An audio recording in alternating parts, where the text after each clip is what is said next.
भाजप नेत्यांची शेतकऱ्यांविषयीची संवेदनशीलता संपली आहे का असा प्रश्न पडू लागलेला आहे। कारण राज्य सरकारने एवढी तूर खरेदी केली तरी रडगाणं चालूच आहे अशा शब्दांमध्ये भाजप प्रदेशाध्यक्ष रावसाहेब दानवे यांनी शेतकऱ्यांच्या जखमेवरती मीठ चोळलेलं आहे। कापसाला, तुरीला, डाळीला भाव नाही असली गाणी बंद करा असं दानवे म्हणाले। काँग्रेसचे माजी प्रवक्ते मधु चव्हाण यांनी मुख्यमंत्र्यांच्या कानाखाली मारा असं वक्तव्य केल्यानंतर एकच खळबळ उडालेली आहे।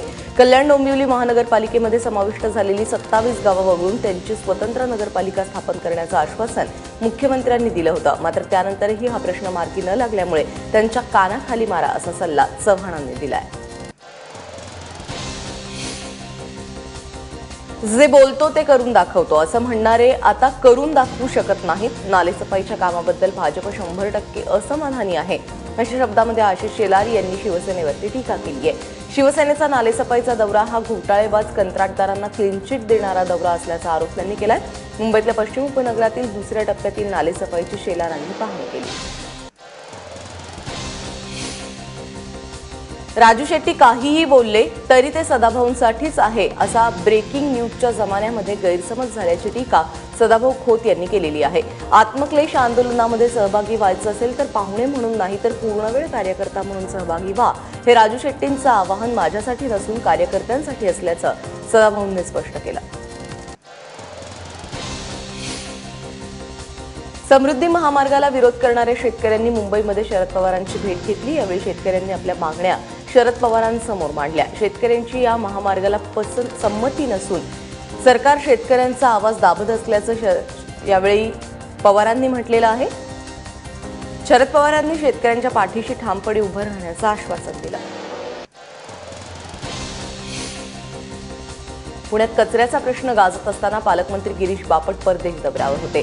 त्यावरून आता पुण्यामध्ये पोस्टरबाजीला सुरुवात झाली आहे। पुणे महानगरपालिकेच्या बाहेर काँग्रेसने पोस्टर लावलेलं आहे, ज्यामध्ये प्रिय बापट साहेब तुम्हाला कुणीही बोलणार नाही, कुणीही रागवणार नाही, कचऱ्याचा प्रश्न मिटला आहे, आम्ही तुमच्या आतुरतेने वाट पाहत आहोत, पुण्याचे महापौर आले आहेत, तुम्ही पण या, अशा स्वरूपाचा उल्लेख पोस्टरमध्ये करण्यात आलाय।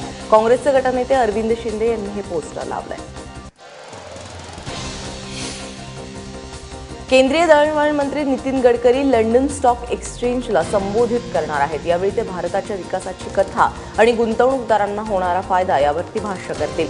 या कार्यक्रमासाठी लंडनमधील उद्योजकही उपस्थित असतील। येत्या काही दिवसांमध्ये नॅशनल हायवे अथॉरिटीचे मसाला ब्रँड हे लंडन स्टॉक एक्सचेंजच्या लिस्टवरती येणार आहे।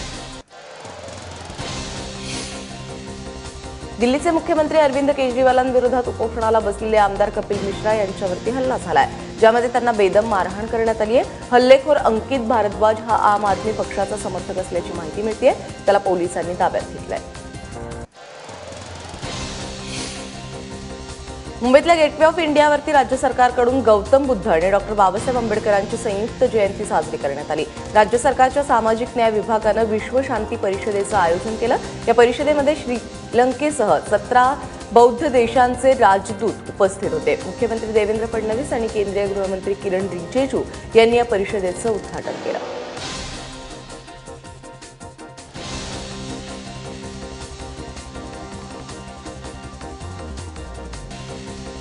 तर जस्टिन बिबरचे चाहते असलेले आदित्य ठाकरे जेव्हा नवी मुंबईच्या डी.वाय. पाटील स्टेडियमवर पोहोचले तेव्हा त्यांच्यासोबत असलेल्या या तरुणींच्या हजेरीने अनेक चर्चा रंगू लागल्या। मिळालेल्या माहितीनुसार रुबन नागी असे या तरुणीचं नाव असून ती आर्ट डायरेक्टर आहे। कारवाई केली म्हणून ठाणे महानगरपालिका उपायुक्त संदीप माळगी यांना गावदेवी परिसरामध्ये फेरीवाल्यांनी जबर मारहाण केलेली आहे। नाकातोंडातून रक्त येईपर्यंत त्यांना मारहाण करण्यात आली। त्याचबरोबर त्यांच्या अंगावरील कपडे देखील फाडण्यात आलेत। या प्रकरणी नौपाडा पोलिसांनी दोघांना ताब्यात घेतलं असून इतरांचा शोध सुरू आहे।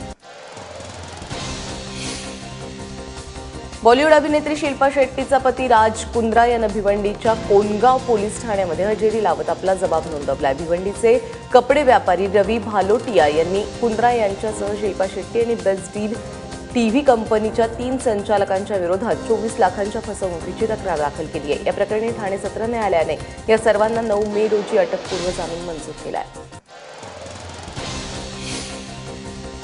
पुणे जिल्ह्यातील इंदापूर आणि भंडाऱ्यातील तुमसरमध्ये पिसाळलेल्या कुत्र्यांनी धुमाकूळ घातलाय। पिसाळलेल्या कुत्र्यांनी तुमसर शहरामध्ये 35 लोकांना चावा घेतलाय। सध्या या लोकांवरती उपजिल्हा रुग्णालयामध्ये उपचार सुरू आहेत। तर तिकडे इंदापूर शहरामध्ये पिसाळलेल्या एका कुत्र्याने 13 जणांना चावा घेतलाय। यामध्ये 2 वृद्ध महिला आणि 9 बालकांचा समावेश आहे। स्वाईन फ्लूने राज्यामध्ये 4 दिवसात 10 जणांचा मृत्यू झालेला आहे। यावर्षी 5 महिन्यांमध्ये स्वाईन फ्लूने दगावणाऱ्यांची संख्या 181 झाली आहे। तर गेल्या 4 महिन्यांमध्ये 933 स्वाईन फ्लूच्या रुग्णांची नोंद झालेली आहे। या रुग्णांपैकी 563 जणांना उपचारानंतर घरी सोडण्यात आलंय। तर 132 रुग्णांवर अजूनही पालिकेच्या विविध रुग्णालयांमध्ये उपचार सुरू असल्याची माहिती आरोग्य विभागाच्या सहाय्यक संचालकांनी दिली। वाशिमच्या मंगरुळपीर बाजार समितीमध्ये तूर विकण्यासाठी शेतकऱ्यांनी एकच गोंधळ घातल्याचं दिसून येत आहे। 31 मे पर्यंत तूर खरेदी सुरू राहील असे आदेश मुख्यमंत्र्यांनी दिलेत। या आदेशानंतर शेतकरी या केंद्रावरती रांगा लावून उभे आहेत। मात्र अद्यापही तूर खरेदीला सुरुवात झालेली नाही। बाजार समितीकडून केवळ नोंदणी केली जाते। चलन तुटवडा आणि गैरव्यवहार यामुळे आर्थिक संकटात सापडलेल्या नाशिक बँकेच्या संचालक मंडळाने आता राजीनामा अस्त्र उगारलेलं आहे। नोटाबंदीच्या काळात बँकेने स्वीकारलेल्या 342 कोटी रुपयांच्या नोटा सरकारने स्वीकारल्या नाहीत तर राजीनामे देऊ असा इशारा जिल्हा बँकेच्या अध्यक्षांनी दिलाय। 6 महिन्यात गैरव्यवहाराचे आरोप, नोटाबंदीचा परिणाम यामुळे बँक डबघाईला आली आहे। तब्बल 3,500 तरुणी आणि त्यांच्या पालकांनी हुंडा देणार नाही, हुंडा घेणार नाही अशी प्रतिज्ञा शिर्डीमध्ये घेतली आहे। हरिद्वारच्या अखिल विश्व गायत्री परिवाराच्या वतीने आयोजित विराट कन्या कौशल्य शिबिराच्या समारोपप्रसंगी ही प्रतिज्ञा करण्यात आली। 7 दिवसांच्या या शिबिरामध्ये मुलींना आत्मसंरक्षण, स्वावलंबनाचे धडे देण्यात आले। शिवाय योग साधना, कौटुंबिक संस्कारांची शिकवण यामध्ये देण्यात आली। आषाढी यात्रेसाठी येणाऱ्या भाविकांच्या सुविधेसाठी पालखी तळ तसंच रिंगण ठिकाण विकसित करण्यासाठी पुढील 30 वर्षांचं नियोजन करण्यात आलंय। त्यानुसार रिंगणासाठी आणि पालखीसाठी लागणाऱ्या जागेचं अधिग्रहण करण्यास सुरुवात झाली आहे। दिवसेंदिवस पालखीला येणाऱ्या भाविकांची संख्या वाढल्यामुळे पालखी तळ अपुरं पडत असल्याने सोलापूरमधील सर्व पालखी तळांची पाहणी केल्याची माहिती जिल्हाधिकारी राजेंद्र भोसले यांनी दिली आहे।